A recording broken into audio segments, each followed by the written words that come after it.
Leisk užduoti tau klausimą, kai buvai maža mergaitė, apie ką tu svajojai, kuo tu norėjai tapti, kokiame name gyventi, kur tu norėjai keliauti, kaip tu norėjai atostogauti ir kas atsitiko su tavo svajonėmis.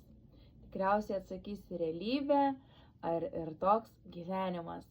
Būtent daugelis žmonių nevaldo savo gyvenimo arba susitaiko su tokiu, koks jis yra.